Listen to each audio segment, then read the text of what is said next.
இன்னைக்கு நான் பார்க்க போகிறது ருசியும் மனமும் நிறைஞ்ச பாரம்பரிய கருணக்கிழங்கு குழம்பு தான் பார்க்க போகிறோம்.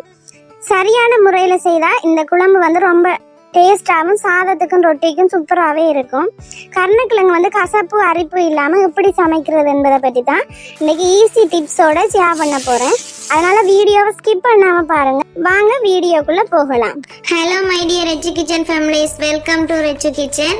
எல்லாரும் எப்படி இருக்கிறீங்க? நாங்கள் நல்லா இருக்கிறோம். இன்னைக்கு நாங்கள் பார்க்க போகிற ரெசிபி என்னென்னு பார்த்தீங்கன்னு சொன்னால், நான் இன்றைக்கு கருணக்கிழங்கு கிரேவி தான் பார்க்க போகிறோம். அது பார்த்தீங்கன்னு சொன்னால், நான் 250 கிராம் கருணக்கிழங்கு எடுத்துருக்குறேன். அது பார்த்தீங்கன்னா நல்ல மெல்லிசா செய்யணும். அதுக்கு ஃபர்ஸ்ட் டைம் செய்கிறாக்க சில பேர் கடிக்கும்னு சொல்லி இந்த கிழங்கு வேண்டாமல் இருப்பீங்க, கருவிக்க கஷ்டப்படுவீங்க. பட் நீங்கள் கையில் 2 கையிலையும் நல்ல எண்ணெயை தடவிட்டு அதுக்கு பிறகு தோலை நல்ல மெல்லிசா சீவி எடுத்துக்கொள்ளுங்க.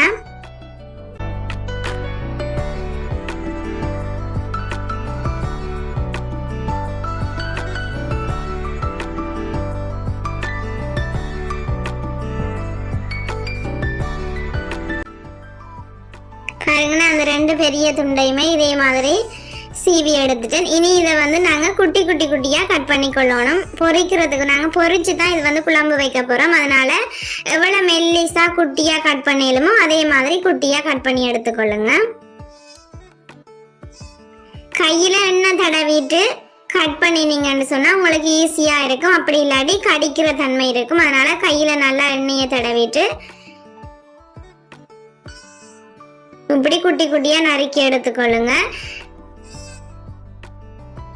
நான் எல்லாம் நறுக்கி எடுத்துட்டு அதுக்கு பிறகுதான் கழுவி எடுக்க போறேன். அதனால நான் ஃபர்ஸ்ட்டுக்கு எல்லாத்தையுமே குட்டி குட்டியா கட் பண்ணி எடுக்கிறேன்.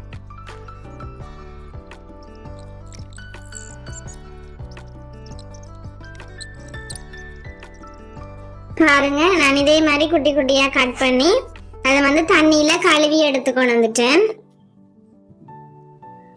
புளி எடுத்து ஒரு தேசி பழத்துல அளவுக்கு புளி கரைச்சி வச்சிருக்கிறேன். அதே மாதிரி பெரிய வெங்காயம், ஒரு பெரிய வெங்காயம், ஒரு 4 பச்சை மிளகாய், 2 தக்காளி பழம் வெட்டி வச்சிருக்கிறேன்.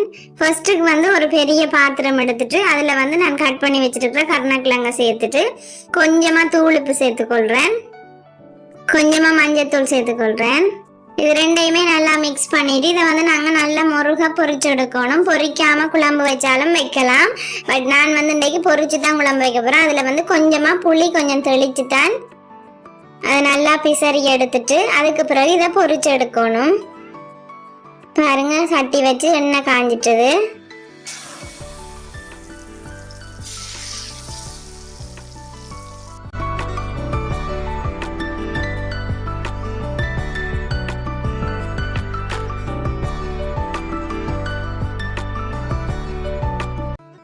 இந்த நல்ல கோல்டன் ப்ரௌன் கலரா வரும்போது எடுத்துருங்க. நல்லா முருக பொரியணும் இல்லை, ஆனா நல்லா அந்த கோல்டன் ப்ரௌன் கலரா வந்தோன்னு எடுத்துருங்க.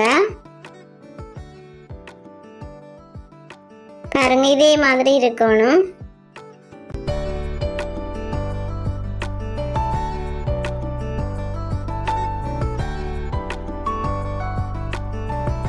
இது எல்லாத்தையுமே பொரிச்சு எடுத்துட்டு இனி குழம்பு எப்படி வைக்கிறேன்னு சொல்லி வாங்க பார்ப்போம். குழம்புன்னு சொல்லலாம், கிரேவின்னு சொல்லலாம். பட் இது சாதத்துக்கு சப்பாத்திக்கெல்லாம் சூப்பர் டேஸ்டாக இருக்கும். ஒரு நாளைக்கு ட்ரை பண்ணி பாருங்க. நான் அந்த கருணக்கிழங்கு பொரிச்ச எண்ணெயை கொஞ்சமாக சேர்த்துக்கொள்கிறேன்.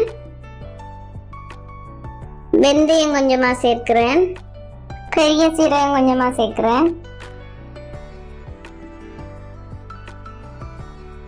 வெட்டி வச்சிருக்கிற தக்காளி பழம், பச்சை மிளகாய், பெரிய வெங்காயம், கருவேப்பிலை எல்லாத்தையுமே ஒன்றா சேர்க்கிறேன். ரம்ப இலையும் ஒரு சின்ன இலை நறுக்கி போட்டிருக்கிறேன்.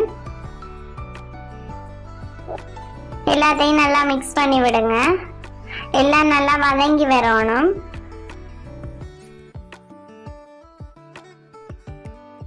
நல்லா வதங்கி வரும்போது நான் அந்த பேலன்ஸ் வச்சிருக்கிற புளியையும் சேர்த்துக்கொள்றேன். ஒரு தேசி பழத்துல அளவுக்கு தான் புளி கரைச்சி வச்சிருந்தேன். அதுல கொஞ்சமா சேர்த்து கருணக்கிழங்கு பொரிச்சு எடுத்துட்டேன். அதே மாதிரி மிச்ச புளியையும் இதோட சேர்த்து நல்லா மிக்ஸ் பண்ணி விடுறேன். இதுல வெங்காயம், தக்காளி பழம், பச்சை மிளகாய் வதங்குறதுக்கு மட்டும் நீங்க எண்ணெய் சேர்த்தா காணும். ஏன்னா கருணக்கிழங்கு எல்லாம் நல்லா பொரிஞ்சிருக்குது.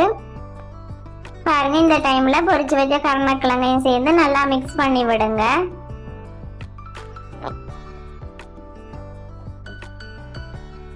பெரும்பாலும் எல்லாற்ற வீட்லையும் கருணக்கிழங்கண்டா அவாய்ட் பண்ணுவாங்க கடிக்குமென்ற பயத்தில். நான் சொன்ன மாதிரி கையுக்கு எண்ணெய் பூசிட்டு வெட்டினீங்கன்னு சொன்னால் கடிக்காது. பாருங்க, நல்லா வதக்கி விட்டுட்டு கல் உப்பு சேர்த்துக்கொள்கிறேன் நான். அதோட மிளகாத்தூள் வந்து உங்களோட உரைப்புக்கு தேவையான மாதிரி சேர்த்துக்கொள்ளுங்க.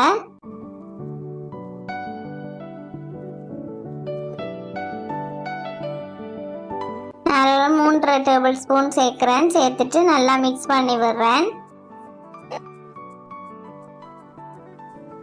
அதோட வந்து 2ஆம் பால் தேங்காய் பால் வந்து 2ஆம் பால் சேர்த்துக்கொள்கிறேன். சேர்த்துட்டு இது வந்து நீங்கள் தேங்காய் பால் சேர்க்கும் போது கொஞ்சம் தண்ணியாக தான் இருக்கும். பட் அந்த கறி வந்து நல்லா கொதித்து வத்தி புரண்டு வரும்போது ரொம்ப டேஸ்டாக இருக்கும். அது வரைக்கும் கறி வந்து நல்லா கொதிக்க விடுங்க.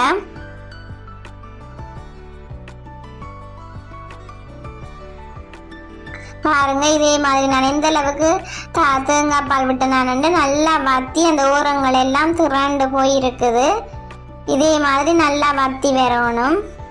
இதே மாதிரி வத்தி வரும்போது முதல் தேங்காய் பாலையும் விட்டு கறி நல்லா சுண்டி வரும்போது இறக்கினீங்கன்னா சூப்பரான கருணக்கிழங்கு கிரேவி ரெடி ஆயிரும். ட்ரை பண்ணி பார்த்துட்டு எப்படி இருக்குன்னு சொல்லுங்க. சுடு சாதத்துக்கு சூப்பரான கருணக்கிழங்கு கிரேவி. ஓகே, இந்த வீடியோ பிடிச்சிருந்தா லைக் பண்ணுங்க, கமெண்ட் பண்ணுங்க, ஷேர் பண்ணுங்க. மறக்காம ரெச்சி கிச்சனை சப்ஸ்கிரைப் பண்ணிக்கொள்ளுங்க. தேங்க்யூ. நெக்ஸ்ட் வீடியோவில் சந்திப்போம்.